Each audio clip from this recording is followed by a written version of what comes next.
গঢ় তোলাৰ ক্ষেত্ৰত এক অগ্ৰগণী ভূমিকা লৈছে চৰকাৰে ইয়াত মানিব লাগিব ওই দিশত কিছুমান নিৰ্দেশাৱলী তোমালোকৰ ভৱিষ্যতৰ কাৰণে ভাল দিশ এটা তেখেতে আমাক অৱগত কৰিছে তাৰ ভিতৰত মই ভাবোঁ যে কিছুমান কথা তোমালোকে মানিবা ৰেগুলাৰলি চাব লাগিব নে কি কোৱা পাবলৈ হ'লে কিবা দিব লাগিব পাবলৈ হ'লে ত্যাগ কৰিব লাগিব নে কি पाई থাকিবা किसी काम कुछ पाने के लिए कुछ खोने पड़ता है ना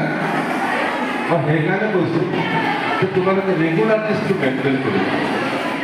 কলেজৰ নিয়ম নীতিটো অলপ ফলো কৰিবা ফাৰ্ষ্ট ইয়াৰ এক্সামিনেশ্যনটো গুৰুত্ব দিবা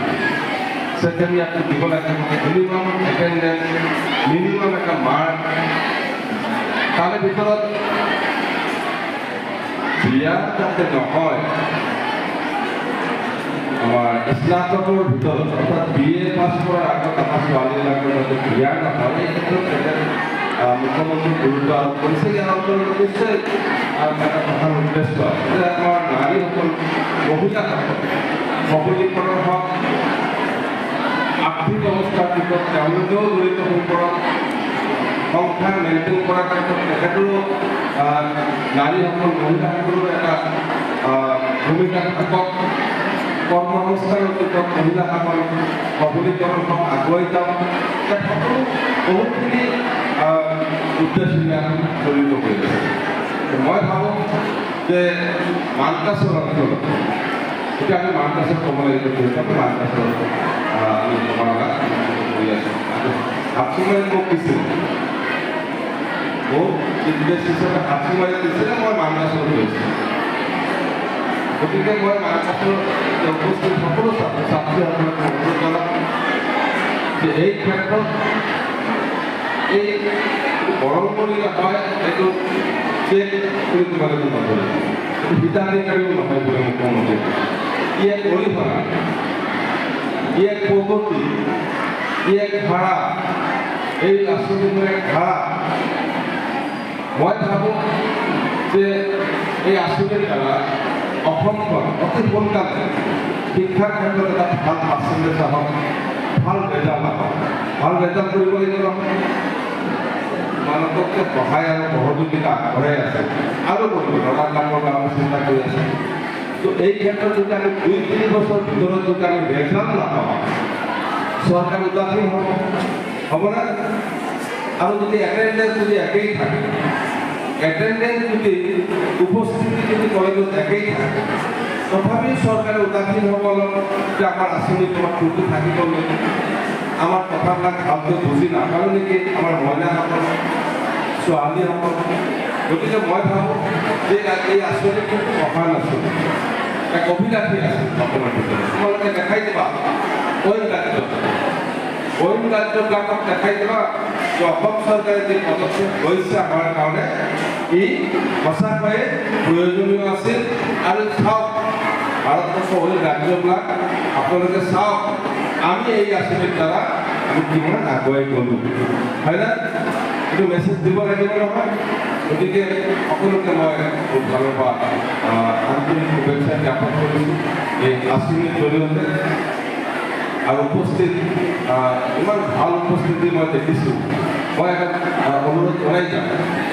কেতিয়াবা হাৰ্টচিমাৰী প্ৰগ্ৰাম হয় আৰু কেতিয়াবা মানকাছৰ অডিটৰিয়াম আৰু ললিত গাৰ্লছ ইনষ্টিটিউট অডিটৰিয়ামত প্ৰগ্ৰামবিলাক হয় জিলা ভিত্তিক আৰু সমষ্টি ভিত্তিক এই দুটা অঞ্চলতে হয় না ডিচি যিমানবাৰ আহিছে ইয়াত আমাৰ ARS মেমৰিয়েল লাইব্ৰেৰী অডিটৰিয়াম হলতো আহিছে ইয়াতো আহিছে তেখেতে মোক যোৱাৰ সময়ত প্ৰায় প্ৰতিবাৰে কৈ আছে যে মানকাছৰত ইমান সজাগ ছাত্ৰ ছাত্ৰীবিলাক ইমান উপস্থিতি বেছি ইমান উৎসাহ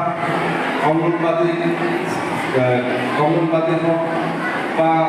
আমাৰ যিবিলাক আঁচনি চৰকাৰী আঁচনিৰ শুভ উদ্বোধনীৰ সময় তোমালোকে যেনেকৈ সহায় আৰু সহযোগিতা আগবঢ়োৱা উপস্থিতি কিমান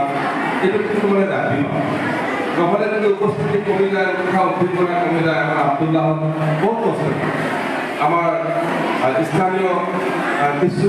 সংখ্যক লোক চেষ্টা কৰে, মানুহ চেষ্টা কৰে যাতে বাংলাদেশত ভাল প্ৰগ্ৰামবিলাক হৈ থাকে। তো ইয়াত সকলো উপস্থিত সকলোকে মই অনুৰোধ জনাম যে পৰৱৰ্তী সময়তো বাংলাদেশত যি প্ৰগ্ৰামে হওক যাতে উপস্থিতিটো সদায় ভাল থাকে। দেখি যেতিয়া উপস্থিতি ভাল থাকিব, উৎসাহ উদ্দীপনা বেছি থাকিব, তেতিয়া ভাল ভাল প্ৰগ্ৰাম তোমালোকে ইয়াত পাবা। ইয়াত মন্ত্ৰী আহিব, মুখ্যমন্ত্ৰী ইয়াত আহিব, আমাৰ ডিচি ডাঙৰীয়া, এডিচি ডাঙৰীয়া, চাৰ্কেল অফিচাৰ সকলোৱে ভিডিঅ' এনি টাইম তোমালোকৰ লগত লাগি থাকে আৰু সকলোৰে লগতে উৎসাহ উদ্দীপনাৰ কাৰণে বিশেষ বিশেষ পদক্ষেপ লৈ এই অনুৰোধ জনাই আজি বিশেষকৈ অভিভাৱকসকলকো শুভেচ্ছা জনাব লাগিব নহয়, মা আৰু দেউতাক